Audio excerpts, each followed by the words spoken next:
السلام علیکم ورحمۃ اللہ تعالی وبرکاتہ۔ نحمدہ ونصلی علی رسولہ الکریم، اما بعد فاعوذ باللہ من الشیطان الرجیم، بسم اللہ الرحمن الرحیم۔ قال اللہ تعالی فی القرآن المجید والفرقان الحمید، اجیب دعوت الداعی اذا دعانی، وقال النبی صلی اللہ تعالی علیہ وسلم الدعاء هو العبادۃ۔ صدق اللہ العظیم وصدق رسولہ النبی الکریم، ونحن علی ذلک لمن الشاہدین والشاکرین، والحمد للہ رب العالمین۔ محترم ناظرین کرام، درس حدیث کی اس مبارک مجلس میں اس سے قبل دعا کے فضائل اور شرائط کو احادیث مبارکہ کی روشنی میں بیان کرنے کی سعادت حاصل ہوئی تھی۔ اسی سلسلہ کو برقرار رکھتے ہوئے آج ہم نے اپنا عنوان سخن دعا کے آداب کا انتخاب کیا ہے، جس میں ہماری یہ کوشش رہے گی کہ دعا مانگنے کے آداب اور طریقے کو احادیث کریمہ صحیحہ کی روشنی میں مدلل اور مفصل انداز میں پیش کریں۔ محترم ناظرین کرام، دعا اللہ رب العزت کے خزانوں سے مستفید ہونے کا اہم ذریعہ اور سبب ہے۔ دعا میں وہ طاقت اور قوت ہوتی ہے جو لکھی ہوئی تقدیر کو تبدیل کر سکتی ہے، آنے والے مصائب و آلام کو دور کر سکتی ہے، اللہ تعالیٰ کے قرب و تعلق کو بڑھا سکتی ہے۔ دعا اتنی عظیم نعمت ہے کہ خود اللہ تعالیٰ اور اللہ کے رسول صلی اللہ تعالیٰ علیہ وسلم نے بارہا دعا کرنے کی تاکید فرمائی ہے۔ دعا نہ کرنے والوں پر ناراضگی اور غضب کا اظہار فرمایا ہے۔ چنانچہ ترمذی شریف کی حدیث پاک ہے کہ دعا ہر آئی ہوئی اور آنے والی مصیبت کے ازالہ میں نافع ہوتی ہے۔ پس اے اللہ کے بندو، دعا کو لازم پکڑو۔ دعا کی فضیلت اور فوائد پر بے شمار روایات اور آیات قرآنیہ موجود ہیں، لیکن آج کا المیہ یہ ہے کہ ہم مسلمان ہونے کے باوجود دعا کی حقیقت کو نہیں جانتے۔ دعا کرنے کا طور طریقہ کیا ہونا چاہیے، آج ہم اس سے ناواقف ہیں۔ رسمی طور پر چند رٹے ہوئے الفاظ کو دہرا کر منہ پر ہاتھ پھیر لیتے ہیں اور اسی کو ہم دعا سمجھتے ہیں، حالانکہ دعا کے کچھ شرائط اور ضوابط ہیں، اس کے کچھ آداب اور طریقے ہیں۔ اگر ان آداب اور طریقے کو رعایت کر کے دعا مانگا جائے اور دعا کرتے وقت ان کو عملی جامہ پہنایا جائے تو ہماری دعائیں عند اللہ ضرور مقبول ہوگی اور اپنا اثر دکھائے گی۔ اور اگر ہم نے ان آداب کی رعایت کے بغیر دعا کی تو ہماری دعا میں نہ وہ بات ہوگی، نہ ہماری دعا میں کوئی جان ہوگی، اور نہ اس کے ذریعے حاجات پوری ہوں گی۔ حضرت امام احمد ابن حنبل رحمۃ اللہ تعالی علیہ نے کتاب الزہد کے اندر بنی اسرائیل کا ایک واقعہ نقل کیا ہے کہ ان کی ایک جماعت ایک سخت مصیبت میں گرفتار ہو گئی تھی۔ اس کے ازالہ کے لیے وہ بارگاہ خداوندی میں گڑ گڑا کر روتے ہوئے ایک میدان کی طرف نکل پڑے اور رب قدیر کی بارگاہ میں آہ و زاری کرنے لگے اور اس مصیبت سے چھٹکارا پانے کے لیے اللہ تبارک و تعالی کی طرف دوڑ پڑے۔ بارگاہ الہی میں آہ و زاری کے بعد اللہ تبارک و تعالی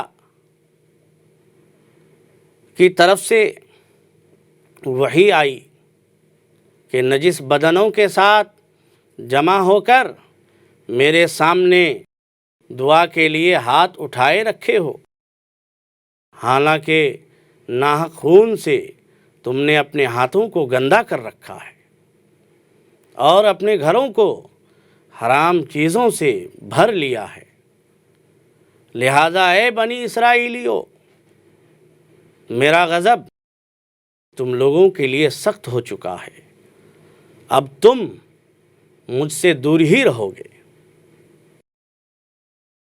چونکہ ان کی دعا شرائط دعا اور آداب دعا سے خالی تھی، اس وجہ سے اللہ تبارک و تعالی کی جانب سے انہیں زجر و توبیخ کی گئی۔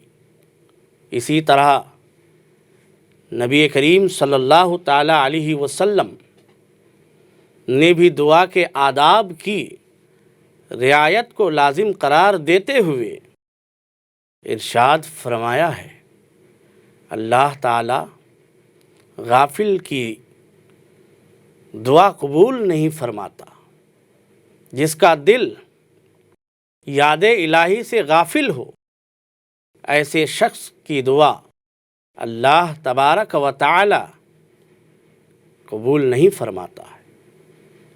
لہذا ہر مسلمان کے لیے ضروری ہے کہ وہ دعا کی حقیقت کو سمجھے، اس کے آداب سے واقفیت حاصل کرے، اس کے طریقوں کی رعایت کرتے ہوئے بارگاہ خداوندی میں گڑ گڑا کر رو کر دعائیں مانگے۔ محترم ناظرین کرام، میں آپ کی معلومات کے لیے چند آداب دعا اور طریقہ دعا کو آپ کی سماعتوں کے حوالہ کرتا ہوں۔ امید ہے کہ آپ بغور سماعت کریں گے۔ ناظرین کرام، نمبر 1، دعا مانگنے میں اس ادب کا لحاظ رکھنا چاہیے کہ جب ہم دعا مانگیں ہتھیلیوں کے باطن کی جانب سے ہاتھ اٹھا کر دعا کرنا چاہیے، پھر چہرے پر پھیرنا چاہیے۔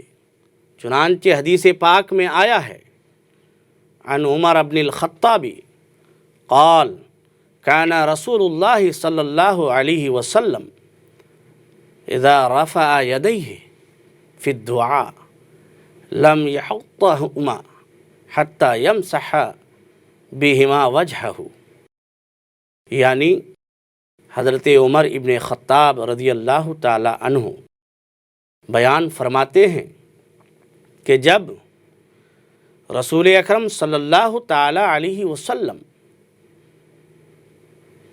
دعا کرنے کے لیے ہاتھ اٹھاتے تو ان کو پہلے اپنے چہرے پر ملتے، پھر نیچے رکھتے۔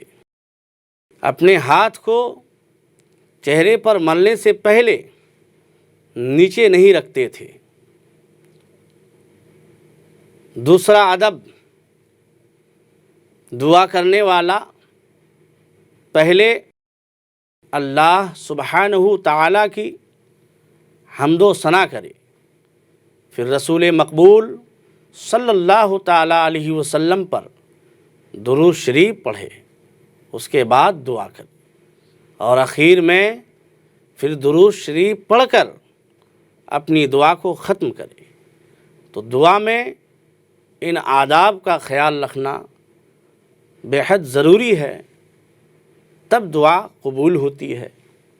چنانچہ حدیث پاک میں آیا ہے، ابو داؤد شریف کی حدیث ہے، عن فضالۃ ابن عبید یقول سمع رسول اللہ صلی اللہ علیہ وسلم رجلا یدعو فی صلاتہ لم یمجد اللہ ولم یصلی علی النبی صلی اللہ تعالی علیہ وسلم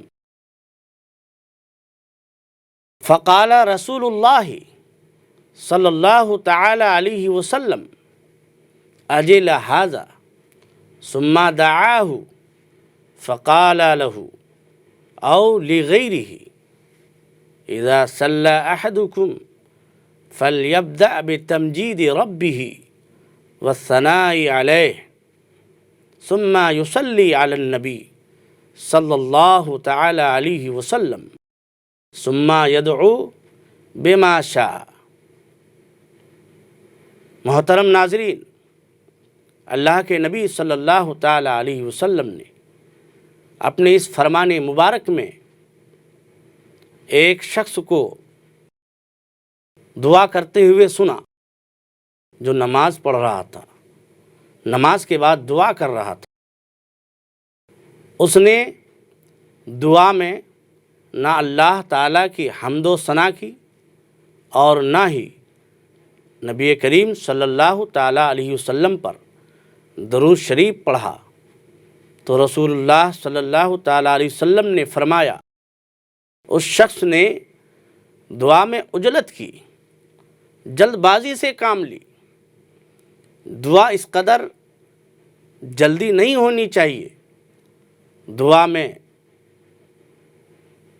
میں درود شریف کا ورد شامل ہونا چاہیے۔ تو پھر آپ صلی اللہ تعالیٰ علیہ وسلم نے اس شخص کو بلایا اور اس سے یا کسی دوسرے شخص سے جو اسی جگہ موجود ہو، فرمایا جب تم میں سے کوئی شخص نماز پڑھے تو پہلے اللہ تعالیٰ کی حمد کرے، اللہ تعالیٰ کی ثنا بیان کرے، پھر نبی کریم صلی اللہ تعالیٰ علیہ وسلم پر درود پاک پڑھے، پھر جو چاہے دعا کرے۔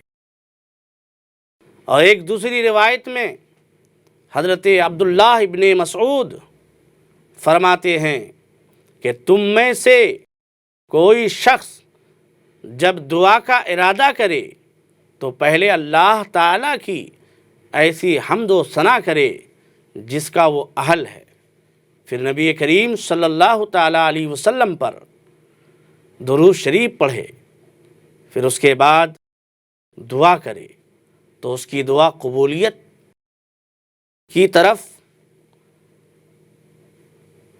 داعی ہوتی ہے، اس کی دعا ضرور قبول ہوتی ہے، باب اجابت سے ٹکراتی ہے۔ اللہ تعالیٰ ایسی دعا کو قبول فرماتا ہے۔ اس حدیث کو امام طبرانی نے بیان فرمایا ہے۔ اس حدیث کے متعلق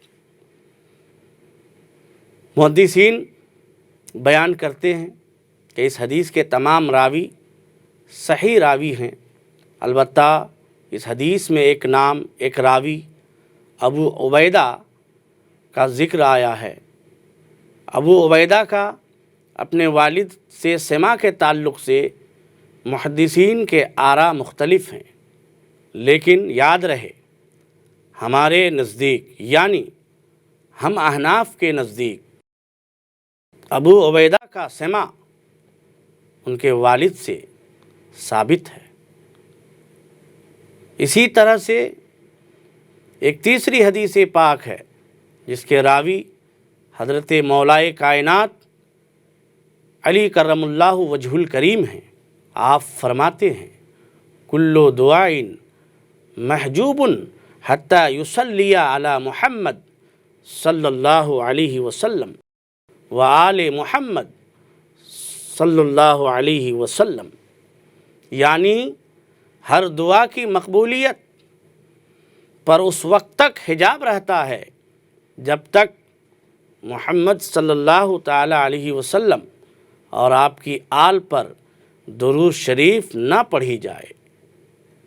اس حدیث کو بھی امام طبرانی نے اپنے معجم میں بیان فرمایا ہے، معجم اوسط میں ذکر کیا ہے، اور اس حدیث کے تمام راوی ثقہ ہیں۔ تو حضرات ناظرین کرام، دعا کے آداب لوگوں نے بے شمار بیان فرمائے ہیں۔